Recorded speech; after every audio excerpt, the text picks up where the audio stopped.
जय हिंद दोस्तों, आज के टॉप डिफेंस हेडलाइंस हैं। भारत के महेश्वरास्त्र 1 और 2 जो लंबी दूरी के रॉकेट्स हैं वो 2024 में तैयार हो जाएंगे। भारतीय वायुसेना अपने 17 IL-76 फ्लीट को अपग्रेड करेगी। भारतीय सेना की मारक क्षमता को बढ़ाएंगी। 200 नई हवाईजर्स और 400 टोट गन सिस्टम। भारत को मिलने वाले पीडिएटर ड्रोन में लगेगी फ्रांस की घातक मिसाइल। रूस ईरान को देगा सुखोई Su-35, डील हुई पक्की। बढ़ते पड़े डिफेंस अपडेट की तरफ। आप सब जानते हैं कि भारत और अमेरिका के बीच 31 MQ-9B पीडिएटर ड्रोन्स की जो डील है वो अगले साल फाइनल हो जाएगी। लेकिन अब इन पीडिएटर ड्रोन्स में फ्रांस की घातक मिसाइल ब्राइमस्टोन लगाई जा सकती है। दरअसल MBDA की तरफ से कहा गया है कि वो ब्राइमस्टोन मिसाइल को भारत को मिलने वाले MQ-9B आर्म ड्रोन्स पर इंटीग्रेट करेंगे। हालांकि हेलफायर मिसाइलों के साथ ये ड्रोन जो है वो भारत को मिलेगा, लेकिन ये जो ब्राइमस्टोन मिसाइल है उसकी अपनी एक बड़ी खासियत है। इस मिसाइल की लंबाई करीबन 2 मीटर है और इसका मॉडर्न एयरफ्रेम और अपडेटेड सॉफ्टवेयर है। इसे किसी मिलिट्री वाहन से लेकर हवाई प्लेटफॉर्म से लॉन्च किया जा सकता है। जमीन से अगर इसे लॉन्च किया जाता है तो उसकी मारक क्षमता 13 किलोमीटर तक है। अगर इसे एयरक्राफ्ट या फिर ड्रोन से दागा जाता है तो उसकी रेंज करीबन 60 किलोमीटर है। अगर इसे हेलीकॉप्टर से भी दागा जाता है तो ये 40 किलोमीटर की रेंज में अपने लक्ष्य को भेज सकती है। और ब्रिटेन की रॉयल एयरफोर्स ने अपने MQ-9B ड्रोन के फ्लीट के लिए ब्राइमस्टोन मिसाइलों को लोड करने का फैसला ले लिया है ताकि उनकी मारक क्षमताओं को बढ़ाया जा सके। दरअसल इन मिसाइलों का इस्तेमाल अफगानिस्तान, लीबिया में किया गया था और ये मिसाइलें सर्जिकल स्ट्राइक के लिए काफी पसंद की जाती हैं। ये दोस्तों भारत के लिए बहुत अच्छा फैसला होगा कि अगर भारत ब्राइमस्टोन मिसाइलों को चुनता है। इससे भारत की सर्जिकल स्ट्राइक की जो क्षमता है वो बढ़ेगी।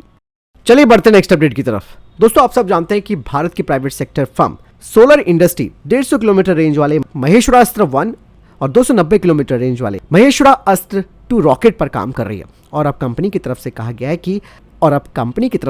कि अगले साल तक ये 2 रॉकेट्स तैयार हो जाएंगे। एक बार ये रॉकेट तैयार हो जाते हैं तो भारतीय सेना इनका परीक्षण और मूल्यांकन करेगी, जिसके बाद इन्हें सर्विस में इंडक्ट किया जाएगा। यही नहीं, इसके अलावा दोस्तों DRDO भी लॉन्ग रेंज के मल्टी बैरल रॉकेट सिस्टम पर काम कर रहा है और इनकी रेंज करीबन 350 किलोमीटर तक होगी, जो कि भारतीय सेना की स्ट्राइक क्षमता को बढ़ाएगी। यहाँ पर दोस्तों भारत साफ तौर पर चाइना को ध्यान में रखते हुए अपनी तैयारियों को कर रहा है, क्योंकि चाइना के पास लंबी दूरी के जो रॉकेट्स हैं वो मौजूद है, जिससे कि चाइना को एक रणनीतिक रूप से बड़ी बढ़त मिलती है। और अभी तक हमारे पास इसी चीज की सबसे बड़ी कमी थी कि हमारे पास लंबी दूरी के जो रॉकेट्स है वो नहीं थे। लेकिन इसके लिए प्राइवेट सेक्टर की फर्म्स आगे आई और उन्होंने अपने प्रोजेक्ट पर काम करना शुरू कर दिया। साथ ही साथ DRDO भी दोस्तों लंबी दूरी के जो मल्टी बैरल रॉकेट सिस्टम्स और मिसाइलें हैं उन्हें तैयार कर रहा है। बढ़ते नेक्स्ट अपडेट की तरफ। भारतीय सेना जल्द ही टेंडर जारी करेगी भारतीय फर्म्स के लिए 200 नई माउंटेड हवाईजर्स जो कि 105 mm की गन्स होंगी। ऐसे में दोस्तों कहा यह जा रहा है कि कल्याणी ग्रुप की जो गरुड़ा 105 mm की मोबाइल आर्टिलरी सिस्टम है वो फ्रंट रनर हो सकती है। इसके अलावा रक्षा मंत्रालय 155 mm 52 कैलिबर की 400 टोट गन यूनिट्स के लिए क्लियरेंस दे सकती है, जो कि मेक इन इंडिया इनिशिएटिव के तहत होगा। आपको बता दें कि इससे पहले रिक्वेस्ट फॉर इंफॉर्मेशन भी जारी किया जा चुका है ट्रक माउंटेड 155 mm हवाईजर्स के लिए, जिनके ट्रायल्स 2024 में होंगे। बढ़ते हैं अगली अपडेट की तरफ। दोस्तों भारतीय वायुसेना अपने 17 IL-76 जो स्ट्रेटेजिक ट्रांसपोर्टर्स हैं उन्हें अपग्रेड करने की योजना बना रही है, जिन्हें की भारतीय प्राइवेट सेक्टर की कंपनियां और डिफेंस पब्लिक सेक्टर अंडरटेकिंग्स हैं वो साथ में सहयोग करके अपग्रेड करेंगी। वहीं भारतीय वायुसेना रशिया की रॉसटेक कॉर्पोरेशन से भी बात कर रहा है ताकि सीधे तौर पर फ्यूल एफिशिएंट और कम शोर वाला PS-9876 इंजन HAL को डिलीवर किया जा सके। इस अपग्रेडेशन में डिजिटल कॉकपिट भी शामिल है। इसके अलावा जो भी अपग्रेड इसमें किए जाएंगे वो IL-76 की जो लाइफ है उसे अगले 15 सालों तक बढ़ा देंगे। चलिए बढ़ते नेक्स्ट अपडेट की तरफ। भारतीय सेना लद्दाख में मौजूद जोजिला दर्रे के पास अपनी फोर्स थंडरस्टॉर्म को डिप्लॉय कर चुकी है और ये तोप 11,500 फीट की ऊंचाई पर कड़ाके की ठंड में डिप्लॉय की गई है।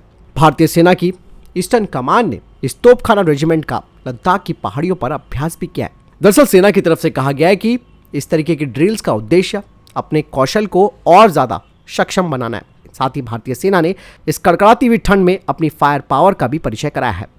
चलिए बढ़ते नेक्स्ट अपडेट की तरफ। HAL के चेयरमैन ने कहा कि HAL को भारतीय वायुसेना के लिए GE414 जेट इंजन का जो को प्रोडक्शन करना है उसके लिए जो टेक्नोलॉजी है उसको ऑब्जर्व करने में यानी कि उसे अपनाने में करीबन 3 साल का वक्त लग सकता है, जो कि तेजस मार्क 2, AMCM मार्क 1 और TED-BF को पावर देगा। साथ ही उन्होंने बताया कि भारत को इस इंजन की 80% टेक्नोलॉजी मिलेगी। इसके अलावा उन्होंने बताया कि अगले 6 महीनों में AMCA Mark II इंजन के संयुक्त विकास के लिए 3 प्रस्तावों में से एक विदेशी भागीदार को चुना जा सकता है। बढ़ते नेक्स्ट अपडेट की तरफ। रशिया और ईरान के बीच अब हेलीकॉप्टर और फाइटर जेट खरीदने की डील फाइनल हो चुकी है।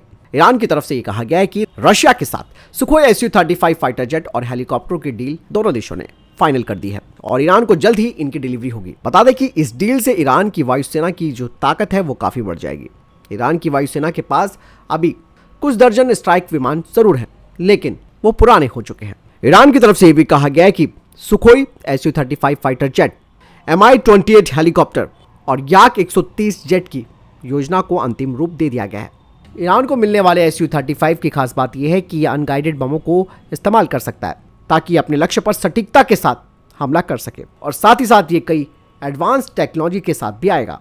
बढ़ते अगले अपडेट की तरफ। दोस्तों, समुद्री सुरक्षा को मजबूत करने के लिए रक्षा मंत्रालय ने बेल इंडिया के साथ सौदा पक्का किया है, जो कि 16 advance super rapid gun mount के लिए है, जो कि भारतीय नौसेना की क्षमता को बढ़ाने के लिए एक महत्वपूर्ण कदम माना जा सकता है। बता दें कि यह सौदा 2996.89 करोड़ रुपए का है और इनका निर्माण BHEL के द्वारा अपने हरिद्वार प्लांट में किया जाएगा। ये एक मध्यम क्षमता वाली anti missile oblique anti aircraft point defence हथियार प्रणाली है, जो कि निरंतर दर और उच्च सटीकता के साथ फायर करती है।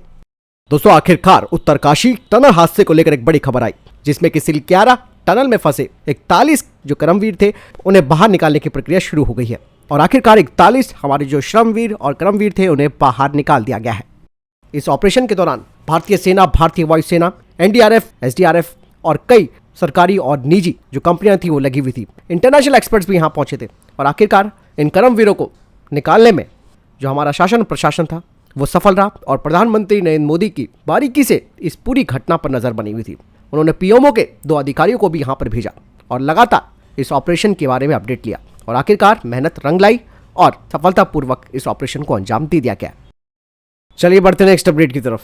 ब्रह्मांड में गामा किरण विस्फोट सबसे अधिक शक्तिशाली मानी जाती है और इनके विस्फोट से ब्लैक होल का निर्माण होता है। इस तरीके के विस्फोटकों में काफी मात्रा में ऊर्जा निकलती है। ये बात मैं इसलिए बता रहा हूं क्योंकि भारत की अंतरिक्ष एजेंसी इसरो के द्वारा 2015 में भेजे गए पहले multi wavelength space telescope AstroSat ने अपने 600वें गामा रे बर्ड्स का सफलतापूर्वक पता लगाया, जिसका नाम GRB 23112b रखा गया। अंतरिक्ष में यह खोज इसरो के द्वारा भेजे गए एस्ट्रोसैट की क्षमता को दिखाती है। चलिए बढ़ते हैं नेक्स्ट अपडेट की तरफ। हाल ही में एक नोटम वार्निंग जारी की गई थी, जिसके आधार पर कहा जा रहा है कि PSLV C58 एक्सपोसैट को 28 दिसंबर को सुबह 7:30 बजे लॉन्च किया जाना है। मैं आपको बता दूं कि ये जो एक्सपोसैट है वो दुनिया का दूसरा एक्सरे पोलामेट्री सैटेलाइट होगा और ये ब्लैक होल, पल्सर और अन्य जैसे जो ब्रह्मांडीय एक्सरे स्रोत है उनका अध्ययन करेगा। तो फिलहाल ये थे अभी तक के टॉप डिफेंस और स्पेस अपडेट्स। वीडियो के संबंध में कोई प्रश्न, जवाब या आपका कोई सवाल है, कमेंट सेक्शन में लिखकर जरूर पूछ सकते हैं। मिलता हूं नए वीडियो के साथ। चैनल जरूर सब्सक्राइब कीजिएगा, कमेंट जरूर कीजिएगा। जय हिंद, वंदे मातरम।